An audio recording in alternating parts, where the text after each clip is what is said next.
Hello ಅಮ್ಮ. Hello. ಇವತ್ತು ಅಮ್ಮಾಚಿ ಕಿಚನಲ್ಲಿ ಏನು ಮಾಡ್ತಾ ಇದ್ದೀವಿ?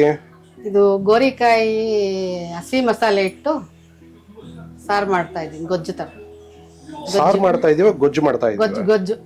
ಓಕೆ, ಹಸಿ ಮಸಾಲೆ ಇಟ್ಟು ಗೊಜ್ಜು ಮಾಡ್ತಾ ಇದ್ದೀವಿ. ಏನು ಹುರ್ಕೊಳಲ್ಲ. ಓಕೆ, ಹಂಗೆ ಹಸಿ ಮಸಾಲೆ. ಹಸಿ ಮಸಾಲೆನೇ ಹಾಕಿ ಗೋರಿಕಾಯಿ ಪಲ್ಯ ಮಾಡ್ತಾ ಇದ್ದೀವಿ ಅಂತ ಅನ್ಕೊಳ್ಳೋಣ. ಗೊಜ್ಜು ಮಾಡ್ತಾ ಇದ್ದೀವಿ. ಗೊಜ್ಜು ಗೊಜ್ಜು, ಪಲ್ಯ ಅಲ್ಲ. ಗೊಜ್ಜು. ಓಕೆ, ಏನೇನು ತಗೊಂಡಿದ್ಯಾ? ಇವಾಗ ಏನೇನು ತಗೊಂಡಿದ್ಯಮ್ಮಿ? ಒಂದು 1/4 kg ಗೋರಿಕಾಯಿ. 1/4 kg ಗೋರಿಕಾಯಿ. ಓಕೆ, 1/4 ಕ್ಲೀನ್ ಆಗಿ ತೊಳೆದಿಟ್ಟಿರೋ ಗೋರಿಕಾಯಿ. ಗೋರಿಕಾಯಿ ಬಿಡಿಸ್ಕೊಂಡು. ಓಕೆ, ಎಲ್ಲ ಉದ್ದುದ್ದ ಇದೆ? ಅಷ್ಟೇ, ಅದು ಹಂಗೆ ಮಾಡಬೇಕು. ಹೀಗೆ ಮಾಡಬೇಕಾ? ಆಮೇಲೆ ಮಸಾಲೆ ಏನು ತಗೊಂಡಿದ್ಯಾ? ಹಸಿ ಮಸಾಲೆ. ಹಸಿ ಮಸಾಲೆ, ಕೊತ್ತಂಬರಿ. ಒಂದು ನಿಮಿಷ. ಕೊತ್ತಂಬರಿ, ಆಮೇಲೆ ಹಸಿಮೆಣಸಿನ್ಕಾಯಿ ಖಾರಕ್ಕೆ ತಗ್ಗಟ್ಟಾಗಿ. ಖಾರಕ್ಕೆ ತಕ್ಕಟ್ಟಾಗ ಹಸಿಮೆಣಸಿನ್ಕಾಯಿ. ಒಂದು ಇಷ್ಟೇಷ್ಟು 1 ಇಂಚಷ್ಟು ಶುಂಠಿ, ಆಮೇಲೆ ಒಂದು ಲವಂಗ, ಒಂದು ಚಕ್ಕೆ, ಒಂದು ಸ್ವಲ್ಪ ಬೆಳ್ಳುಳ್ಳಿ, ಒಂದರ್ಧ ಚಿಕ್ಕ ಓಲು ತೆಂಗಿನಕಾಯಿ.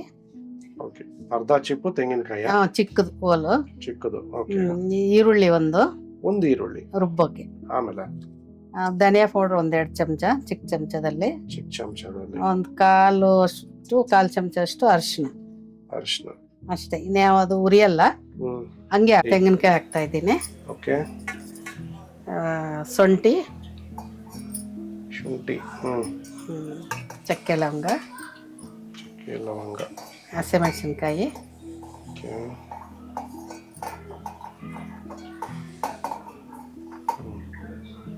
ಇದೆಲ್ಲ ರುಬ್ಕೊಂಡ್ಮೇಲೆ ಇದು ಹಾಕ್ತೀನಿ.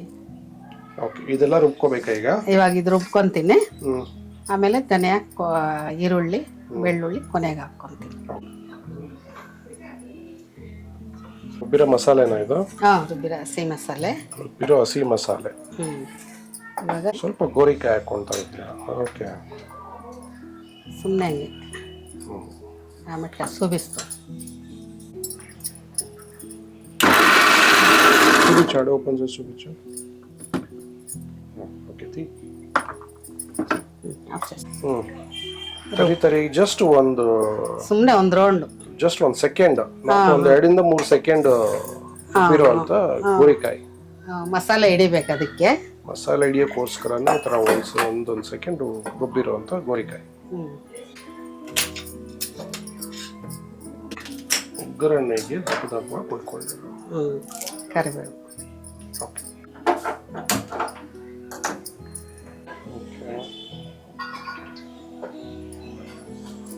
ಒಂದು 2 ಚಮಚ ಅಷ್ಟು ಎಣ್ಣೆ. 2 ಚಮಚ ಅಷ್ಟು ಎಣ್ಣೆ. 1/4 kg. 1/4 kg ಗೋರಿಕಾಯ. ಓಕೆ, ಸಾಫ್ಟ್ ಹಾಕಿದ್ದೀನಿ.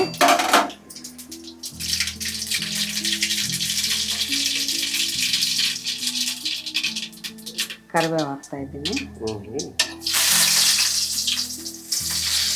ಈರುಳ್ಳಿ,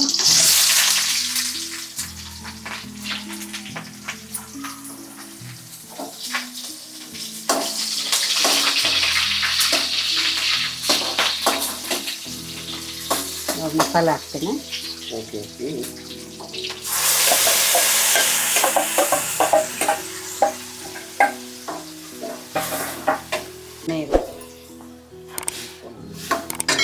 ನೀರು, ಮಸಾಲೆ ಎಲ್ಲ ತೆಗೆದು ಹಾಕಿರೋ ನೀರು. ಸ್ವಲ್ಪ ನೀರು ಹಾಕ್ತೀನಿ. ನೀರು ನೋಡ್ಕೊಂಡು ಹಾಕೋಬಹುದು. ಎಷ್ಟು ಬೇಕೋ ಅಷ್ಟು ಹಾಕೋಬಹುದು. ಗಟ್ಟಿ ಆಗುತ್ತೆ ಬೇಗ.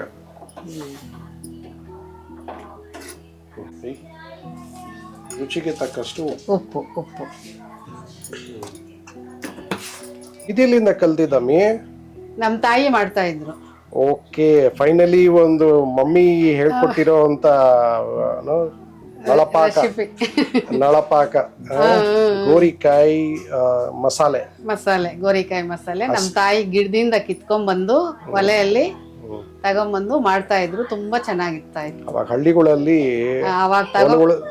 ಹೊಲಗಳಲ್ಲಿ ಅಲ್ಲೇ ಇರ್ತಾ ಇತ್ತು. ಹಾಗೆ ಫ್ರೆಶ್ ಆಗಿ ಕಿತ್ಕೊಂಡ್ಬಂದು ಆಗ್ಲೇ ಮಾಡ್ತಾ ಇದ್ರು. ಚೆನ್ನಾಗಿತ್ತು.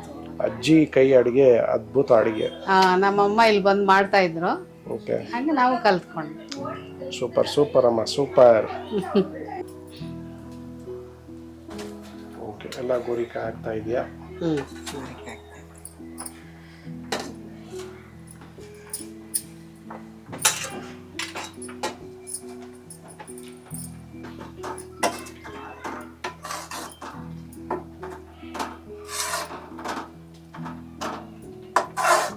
ಈ ಗೋರಿಕಾಯಿ ಮಸಾಲೆ ಏನೇನಕ್ಕೆ ಚೆನ್ನಾಗಿ ಹೋಗುತ್ತೆ?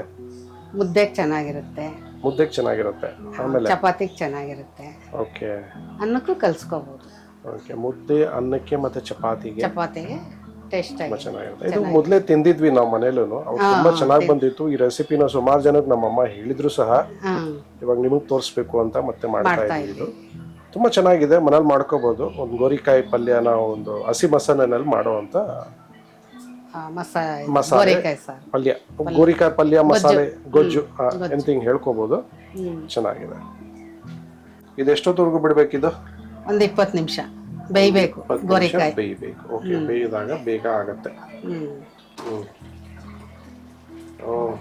ಗೋರಿಕಾಯಿ ಗೊಜ್ಜು ರೆಡಿ ಆಗ್ತಾ ಇದೆ. ಟೇಸ್ಟ್ ನೋಡ್ತಾ ಐತೆ ಮಮ್ಮಿ.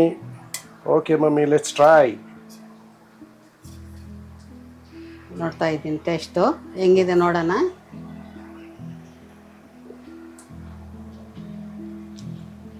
ಚೆನ್ನಾಗಿದೆ, ನೀವು ಮಾಡ್ಕೊಳ್ಳಿ, ತಿನ್ಕೊಳ್ಳಿ. ಚಪಾತಿ ತಿನ್ಬೋದು, ಮುದ್ದೆ ತಿನ್ಬೋದು, ಅನ್ನಕ್ಕೆ ಹಾಕ್ಕೋಬೋದು. ತುಂಬ ಚೆನ್ನಾಗಿದೆ. ಓಕೆ, ಬೆಂದಿದೆಯಾ ಅಂದ್ರೆ ಸ್ವಲ್ಪ ಓಕೆ, ಟೇಸ್ಟ್ ಮಾತ್ರ ಅಂದ್ರೆ ಟೇಸ್ಟ್ ಉಪ್ಪು ಖಾರ ಕರೆಕ್ಟ್ ಆಗಿದೆಯಾ? ಉಪ್ಪು ಖಾರ ಕರೆಕ್ಟ್ ಆಗಿದೆ. Perfect perfect. ಚೆನ್ನಾಗಿದೆಯಾ? ಹೆಚ್ಚಿಗೆ ಮಸಾಲೆ ಇಲ್ಲದೆ ಲೈಟ್ ಮಸಾಲೆ ಚೆನ್ನಾಗಿದೆ. ಹಸಿ ಮಸಾಲೆ ಹೌದು, ಎಲ್ಲ ಹಸಿದೆ ಹಾಕಿ ರುಬ್ಬಿರೋದ್ರಿಂದ ಟೇಸ್ಟ್ ತುಂಬ ಚೆನ್ನಾಗಿದೆ. ನೀವು ಮಾಡ್ಕೊಂಡು ತಿನ್ಕೊಳ್ಳಿ. ಲೈಕ್ ಮಾಡಿ, ಶೇರ್ ಮಾಡಿ, ಕಮೆಂಟ್ ಮಾಡಿ, ಸಬ್ಸ್ಕ್ರೈಬ್ ಮಾಡಿ, ಎಲ್ಲ ಮಾಡಿ.